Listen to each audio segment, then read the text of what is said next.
Vir Engels hierdie week gaan ons bietjie kyk wat ons alles in die sitkamer kry. So, jy kan net agter my aan sê. This is the television. Television. Vir die rak sê ons, this is a shelf.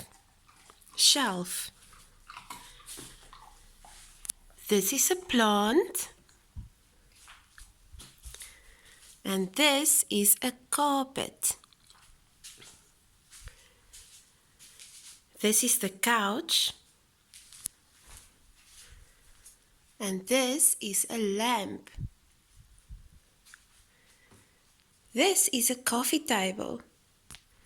En vir die afstandbeheer sê ons, this is a remote.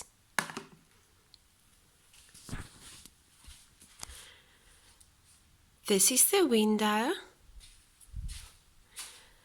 And that is the door.